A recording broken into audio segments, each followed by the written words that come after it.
My name is Laura Bennett. I am 31 years old and I work as a legal advisor in Chicago. My life was always structured and based on logic. I believed that if you follow rules and stay focused you can avoid most problems. But one unexpected phone call proved that even careful people can face situations they never imagined. One afternoon I received a call from an elementary school in another city informing me that my daughter had been waiting there for several hours and no one had come to pick her up. I was confused because I had never had a child and I had never registered anyone in that school. At first I thought it was a simple mix-up, but when the caller mentioned that my mother had been the regular guardian handling the child, I immediately understood that this situation required serious attention. Instead of reacting emotionally, I decided to go there and see the facts myself. When I reached the school I saw a young girl sitting quietly holding her bag. She looked at me calmly and asked if I was her mother. I did not respond emotionally and instead spoke to the school administration. They showed me multiple records, forms, permissions,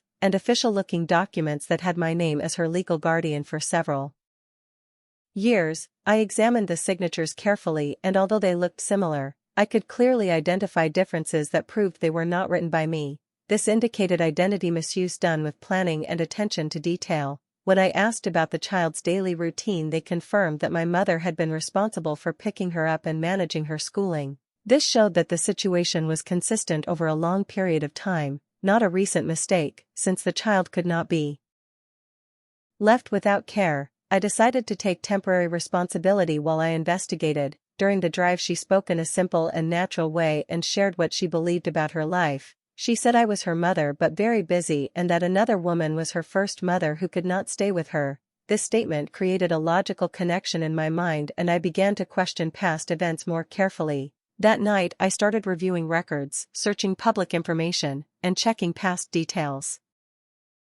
that I had accepted without verification. During this process I discovered that my younger sister, who I had been told had passed away years ago, was actually alive and living in a nearby city. This discovery changed the entire situation from confusion to a clear case of misinformation. The next step was to confirm facts directly. I went to meet my sister and we discussed everything calmly. It became clear that both of us had been given incorrect information for years. She had been told that I did not want any connection with her or her child while I had been told she was no longer alive. The child I had taken from the school was actually her daughter, and she had lost contact due to pressure and incorrect guidance. Instead of reacting with anger, we decided to solve the situation step by step. I began collecting evidence including documents, signature comparisons, timelines, and communication records while my sister gathered her own proof showing she had never legally transferred custody of her child. During this process we also identified financial activities connected to the situation.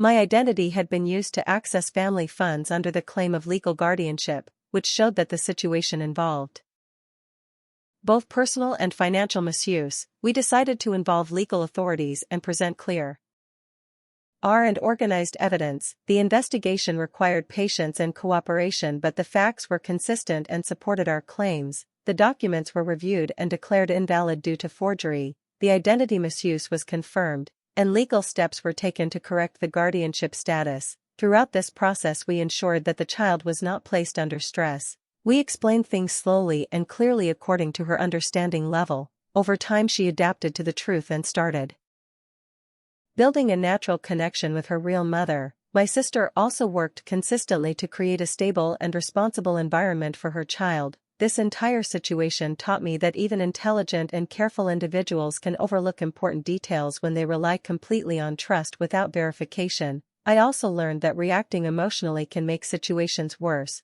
while staying calm and focused on facts helps in finding correct solutions. In the end, the situation was resolved through proper legal processes. The child was returned to her real mother, the misuse of identity was addressed, and the financial irregularities were handled through official channels. The most important outcome was that truth replaced confusion and relationships were rebuilt on clear understanding. This experience showed that long-term stability comes from honesty, responsibility, and careful decision-making, not from control or assumptions. And even when problems become complex, they can be solved if handled with patience, logic, and the right approach. Trust is important, but blind trust without checking facts can create serious problems. People who stay patient, think clearly, and follow the right process can correct even difficult situations. Truth may take time, but it always becomes clear.